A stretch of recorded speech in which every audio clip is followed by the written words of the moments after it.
Gwisket Loisa. Skrivet a skeudennaouet gant Olivier Argal.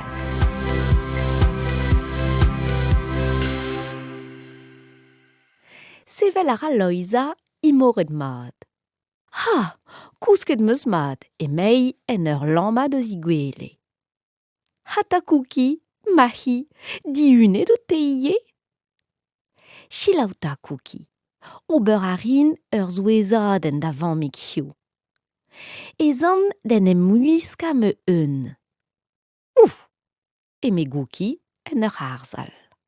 Digeri a ra Loisa e c'hare beuri kerken. Da gent a pen, lakomp un t-shirt.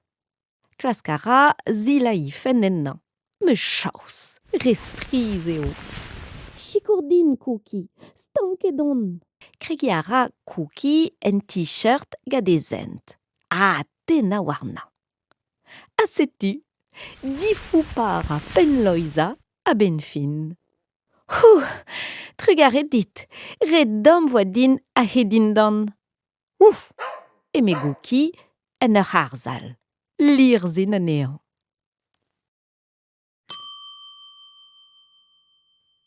A brem loerou. Klask a ra anezho en I c'homodenn. O vo ket a remmañ? Nag a remmañ ken nebeut. Nijal a ra a loerou a gleiz a gazioù. Kweza a ra war pen Cookie. Ah, setu me loerou markornek. Gwiska a ra Loisa I loerou. Hag evit echui lakomp brago. Gwiska a ra Loisa I brago. Lakad a ra ur c'har hag I ben. Youhou, a huch Loisa, dedon ben. Met neus souezet a zo war drem Cookie. Petra zo Cookie?